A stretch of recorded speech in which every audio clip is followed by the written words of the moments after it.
I'm going to Altmu near Salzburg in Austria for a week, teaching 12-year-olds or 11-year-olds. I'm going to Paddington now, get there at midnight to catch a flight at 7ish in the morning, and then I'll get to Salzburg at maybe 9 or 10. So I just got off at Paddington, and I think I've found my bus stop J, but the train was delayed by over an hour, so I've only got half an hour to wait. So that's bus stop J there.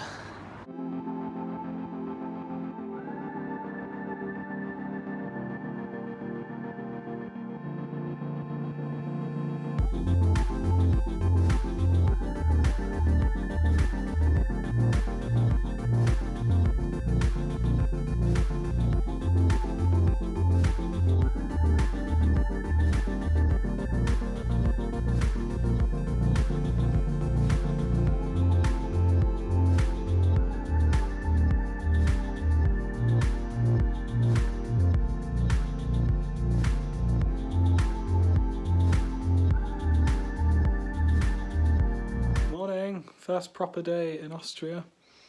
Just got up to look out of my balcony and it looks amazing. I got to head off in the taxi to the school and see who I'm teaching today.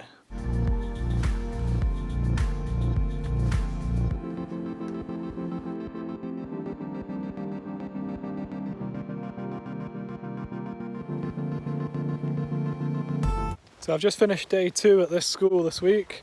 A Montessori school, and they do some really cool stuff that you just don't get at like normal state schools. I don't want to say normal really, because what they do at this school should be considered normal. So instead of stopping kids who have got too much energy, they kind of facilitate it. If you get kids who can't sit still, instead of just shouting at them to sit still, they have these stools, one of which I nearly fell off sitting on because I didn't realise that it was like this wobbly stool. So it kind of rolls around a little bit. But it's so that the kids can just sit on it and rock about. Like, they don't have to sit still, so they can just get on with fidgeting around while they're listening to you. And it's just touches like that I don't understand how we've got into this situation where you just shout at kids, or like the theory is that you just try to stop them from doing whatever they need to do and pretend that what they want to do is not really normal, instead of just kind of facilitating it so that they can do what they need to do, but they can also listen to you at the same time. It's as if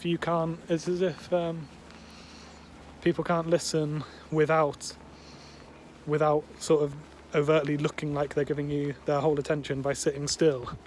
They've got these, they've got headphones like mine, and so I thought that was a good idea, because I use my headphones a lot.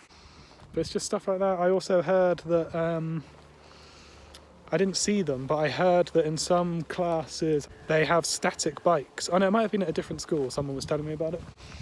But they have static bikes in the classrooms at the back, so that if the kids have got too much energy, I probably shouldn't say too much energy, if the kids are very energetic, and they, instead of them just ruining classes by being really disruptive, they just sit on the bikes and they can pedal away as they're listening to you. Because there's this weird thing where people can actually do more than one thing at a time. So instead of just not trusting kids to be able to do something else whilst they listen and work, they just trust them to be able to do something else and let off steam however they do. I think it's brilliant.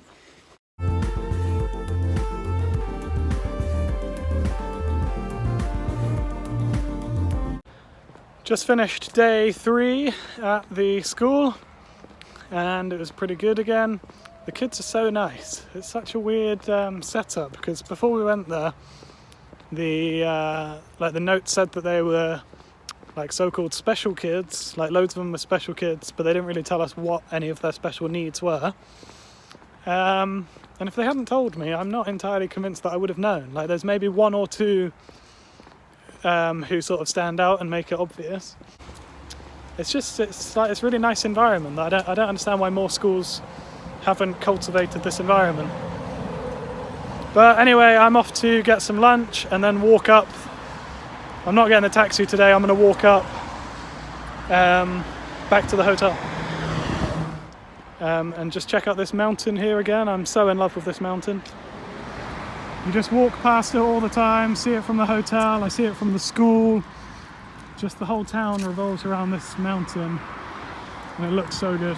I wish I could go kayaking in the lake, not in the mountain. So I chose to walk home from school today. I've just been to Hoffa, which is Aldi, and Billa. So I got my dinner from Hoffa and tomorrow's breakfast from Billa, because they do the apple turnovers that I really like. And I was told that you can just take a shortcut to get home.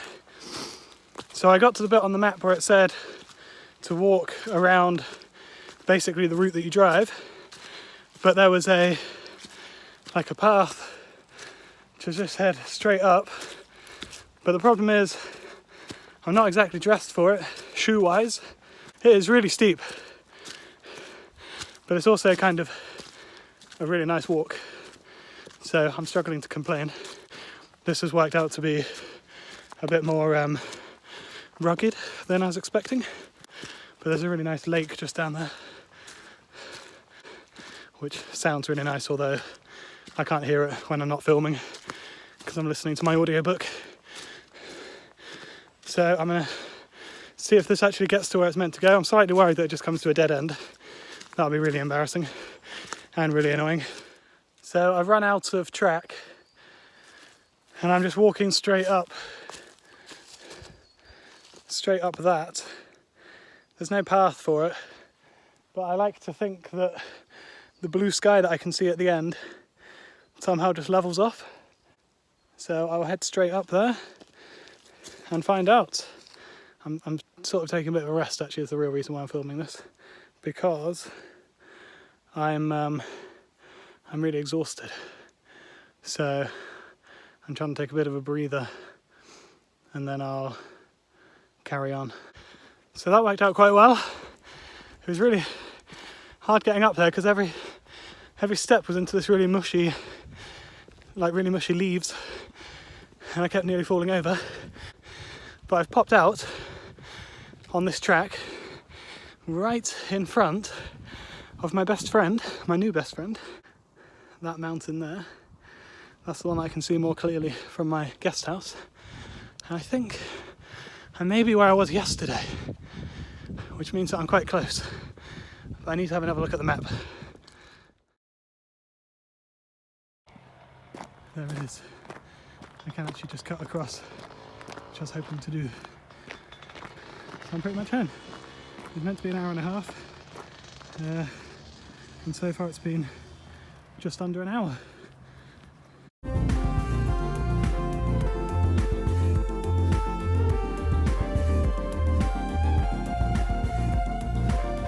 This is so cool. I'm on my own little roller coaster thing, and I can go as fast as I want.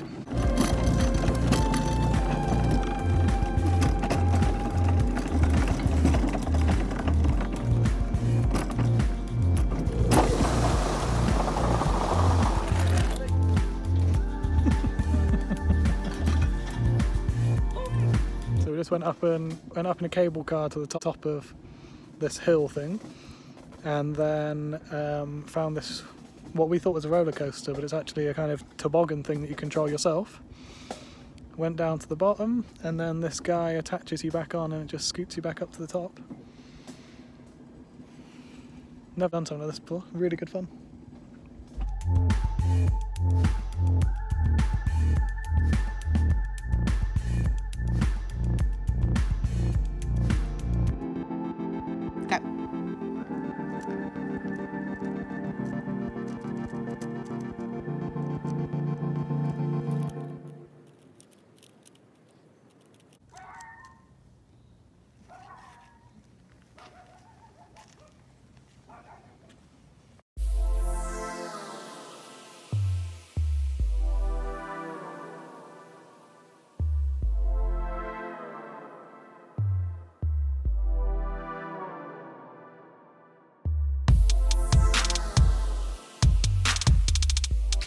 just finished at the school for the week, did the shows and the projects and everything. Went really well. It's quite sad actually because I really like that school. I wish I could work there for longer. I could work there full time actually. It's had the best kids who don't judge each other. They don't like bully each other or laugh at each other. They wait for each other when like someone's finished. You don't have to keep the rest entertained or give them extra work. They're just happy to wait. It was really, really good. And now I've got to leave at 5 o'clock in the morning tomorrow to walk to the train station, say goodbye to my mountain, and then fly home. Just popping to the Spar to buy some iced coffee because this will be my last one, unless I can manage to get one tomorrow actually in Salzburg. Flying from Salzburg tomorrow. I've really not thought this through. I've just left at 20 past 5 in the morning, and I was bragging about how lovely and pitch black and quiet it is here at night, and it turns out pitch black really is pitch black. There's no street lights. In fact, I need to get off the camera so I can use this as a torch. Wow, that was scary. I'm nearly at the town centre. I'm about a quarter of an hour away from the train station, so I can see houses and lights and stuff. A couple of cars just came past, which kind of scared me a bit. Some of the animal noises scared me a bit. But the scariest bit, well, there's one bit where I wasn't on the path anymore that Google Maps wanted me on. And the GPS sort of was saying that I was facing the wrong way, which was quite worrying because I couldn't see anything, so I had no idea how to get back onto the path, but it kind of worked out. But then the scariest thing was about 5 minutes ago I just walked past a few houses and they've got those detector light things, you know, like movement sensor lights on their driveways. So the first one of them that I walked past kind of scared myself quite a bit. And then I walked past a house where they had the light on with net curtains so you could see in, and I don't know how much they could see out, but I couldn't help but sort of look in, and there's like a man right by the window doing whatever at the dining table, chopping some bread up or something. And I just thought if I look at him and then he looks at me, it's going to be like something out of a horror movie. I don't know how he's going to react, so I kind of looked away, but then if you look away you can't tell if they're sort of looking at you. This has been quite a stupid idea, but like quite interesting because I would never normally do. Well, I don't know. I wouldn't. There's not many countries I would do this in. A bit weird. I need to look at my map. It was a good job I stopped to look at my map because I was just about to walk past a hairpin that I needed to turn around instead of going straight on. This has been so weird. I think it's that feeling of taking away one of your main senses, and plus being somewhere, like I didn't practice this walk at all, I should have probably done it yesterday. The first class, the business class, are located in section B. Just got off the train in Salzburg.